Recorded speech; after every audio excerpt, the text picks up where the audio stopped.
Hey guys, it is time for chapter 11. Roman numerals. X means 10, 1 means 1. So put it together, you got 11. This chapter is called Turnabout. If you remember last time, Harvey had turned into the vampire, and Jive had tried to convince him to actually attack and pretty much kill Wendell.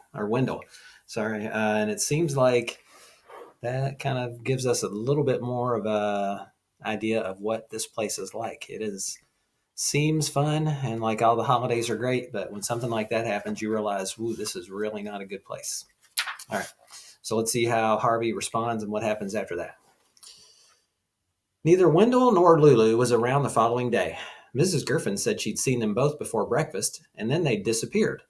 So Harvey was left to his own devices.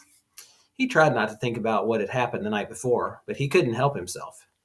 Snatches of conversation kept coming back, and he puzzled over them all day long.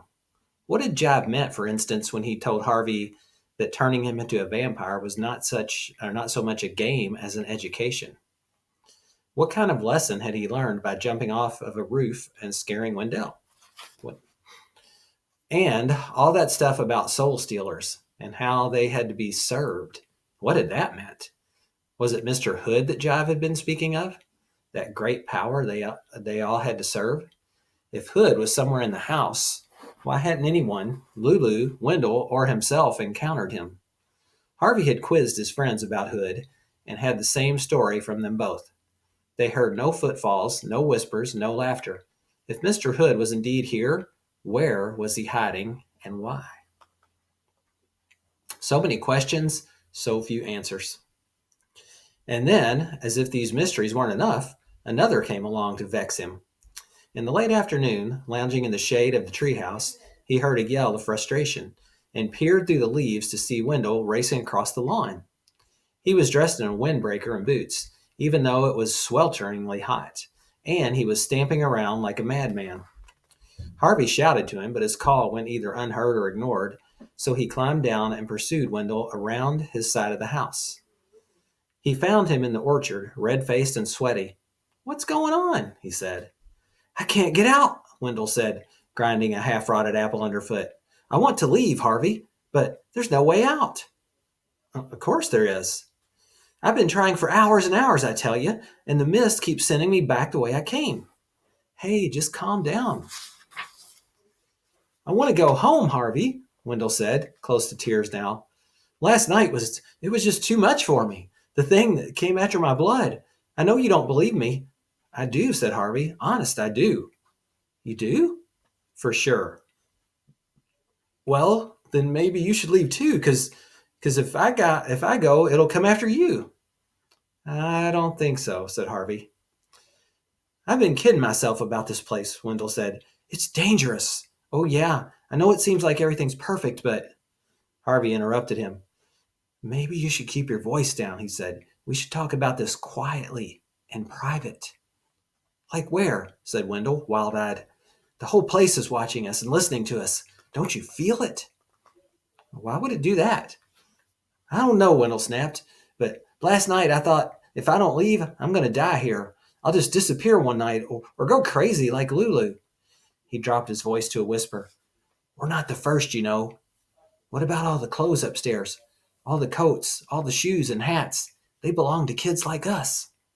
Harvey shuddered. Had he played trick or treat in a murdered boy's shoes?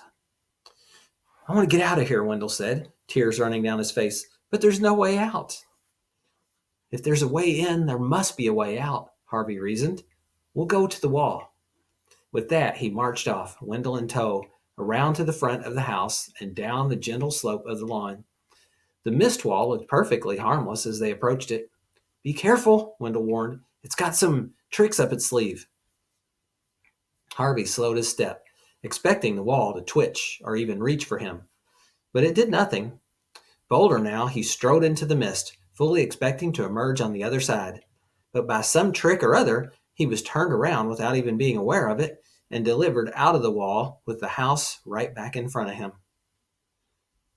What had happened to himself? he said to himself, puzzled. He stepped back into the mist. The same thing occurred. In he went, and out he came again, facing the opposite direction. He tried again and again and again, but the same trick was worked upon him every time, until Harvey was as frustrated as Wendell had been half an hour before. Now do you believe me? Wendell said. Yep. So what do we do? Well, we don't yell about it, Harvey whispered. We just get on with the day, pretend we're giving up leaving. I'm going to do a little looking around. So, remember some of us were wondering about when Harvey decided he wanted to leave if he would be able to. We didn't really know how he wouldn't be able to leave, but we kind of had that thought like, it's not going to be as easy to get out of here as you think. And sure enough, when they want to leave, they can't. So now we're starting to see one of the problems emerge, aren't we? Okay. We had some small problems, but now the big problem is Harvey and Wendell are actually trapped in the holiday house and they can't get out when they want to. Harvey began his investigation as soon as they got back into the house by going in search of Lulu.